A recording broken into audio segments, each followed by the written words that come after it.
In today's video, we're going to be talking about learning how to live drama-free. And as we get started, I'd like you to think about all the drama in your life and all the drama in other people's life. Where does that drama come from? I think that many times we get drama in our life because other people's problems become our problem. Either they want it to become our problem, or we take it on and we take it on as our problem, wanting to solve it. So today we're going to be talking about a very effective way to reduce drama in your life, and I call it learning how to underreact. And underreact is the opposite of freaking out.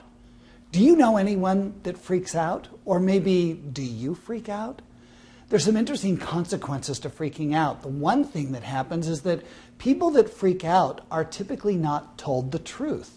Imagine that when you were a kid, you were out playing and something happens and you would say, "Oh, don't tell mom because she'll freak out." Now, whether it's a family member, a sister, a brother, a spouse, a boss, a friend, it really doesn't matter. When we know that someone freaks out or has a tendency to freak out, we usually do not tell them the whole truth. We try to protect them from freaking out. We don't want them to freak out, and sometimes it's a little bit uncomfortable for us. And so by learning how to underreact, you can learn how to really reduce the amount of drama in your life. Now this becomes important because I know for me that when I freak out, I am not at my best. I don't make good decisions. I am emotionally charged. I just know that I'm not at my best. But there are people counting on you being at your best, whether it's at home being a mom or a dad, being at work and being an employee. There are people that count on you being your best. And I can tell you that if you freak out, you are not at your best. So here's how it's done. The way that you learn how to underreact is that you actually can take a very common item. And today I'm going to be using a standard number 2 pencil. And this number 2 pencil becomes very important in learning how to underreact. For example, let's say that you have someone come to you, and I'll use a work example, but it could be a school example, it could be a family example, where someone comes to you and they want their problem, their urgent problem, to become your problem. And if you don't freak out, if you don't think it's too serious, they are going to be mad at you. Well, I can tell you that underreact does not minimize the seriousness of a situation. It just allows you to be at your very best. So let's say someone comes to you with a problem. They want it to become your problem. This is what you do. You take this standard number 2 pencil and you take it and you do this. You put it right here in your mouth and you say, "Okay, tell me all about your problem." In fact, it is so effective that I might do the rest of the video with the pencil in my mouth because it really keeps you from freaking out. Now, this is based in science. There were 2 groups of people that were asked to watch cartoons to determine whether they thought the cartoons were funny. One group had a pencil in their mouth, and the other group did not have a pencil in their mouth. What group do you think thought the cartoons were funnier?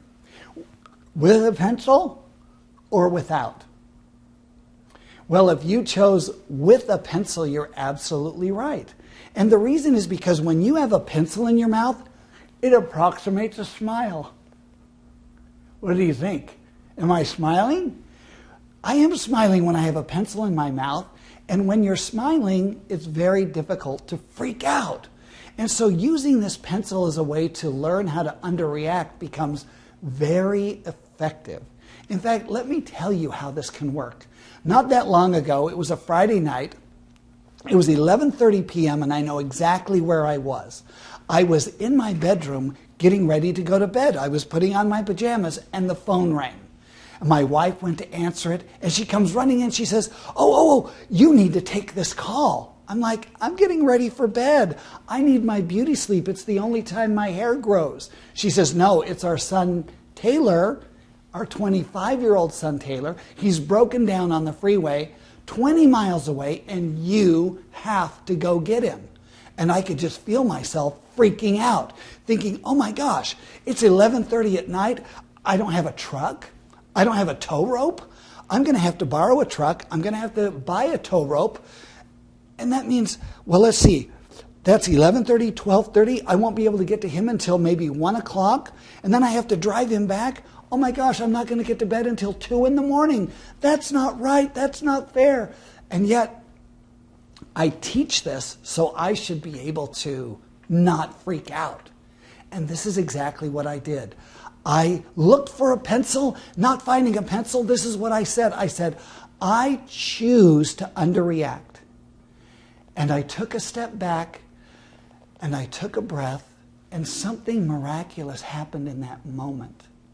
That between my saying, I choose to underreact, and taking a step back and taking a breath, I remembered that I had bought roadside assistance. My son has a cell phone. He has the card in the glove box. He can call a tow truck. They'll come get him and bring him home. And that's exactly what happened. I was fast asleep when the tow truck came, didn't even hear it, and had a great night's sleep. The same can happen for you. When other people want their problems to become your problems, you can learn how to underreact. And if you have a pencil, use it. Just put it in your mouth like this and say, I choose to underreact. And by saying, I choose to underreact and taking a step back, you are allowing yourself to be more at your best so that you can make better decisions, so that you're not so emotionally engaged. And once you have other people trained, they understand that when you say, I choose to underreact, it really means that I want to be at my best. Now, I want to repeat that this does not minimize the situation. This does not take the seriousness away from the situation. This is a way for you to be at your best when urgent things happen. Now, this does not just apply to problems. This could also apply to situations where your feelings are hurt. I was talking to a client not that long ago, and she was telling me that she got an email, and the subject of the email said this: this has gone on long enough. And it came from a friend. And the friend started to outline all of the things that had hurt her feelings over the past several years.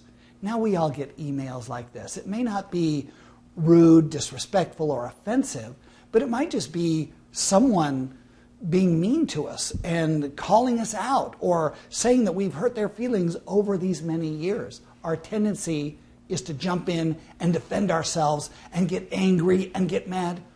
I'm asking you to now underreact.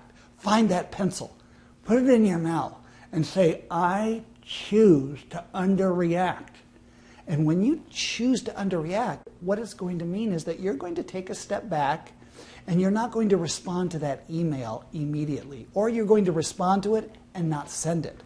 You're going to wait until you are at your best. And the beauty is that once you have the people around you trained, you can take a pencil just like this, and when they come to you with a problem or they hurt your feelings, you can just say, hey, put a pencil in it. Now, I'd like you to think about this as underreact being your emotional caller ID. Now, we all have caller ID, and if I were to call you on the phone, you might look at it and say, well, why is Kirk Wilkinson calling me? I'm not going to pick up. It's not convenient. I don't want to talk to him. I'm not ready to engage in the conversation. So think of underreact as your emotional caller ID. That when something urgent, something critical, something offensive happens, you can say, I choose to underreact as a way to not emotionally pick up. Because when you don't emotionally pick up, you are going to be better. You're going to be your best self. And there's people around you that want you to be your best. Now, this can happen at home. This can happen at work. This can happen with friends and family. I want you over this next week to look for opportunities to say to people, I choose to underreact. take a step back, take a breath, and then become your best self. Because I just know that I'm not at my best when I freak out, and I'm sure that you're not at your best when you freak out. So over this next week, look for opportunities to underreact. And as you underreact, you will reduce the drama in your life. And what happens is that you reduce negative emotions that come with that drama, and you increase positive emotions, which allows you to cultivate optimism, allows you to be happy regardless of the circumstance. Underreacting really works. Look for an opportunity to be at your best this week.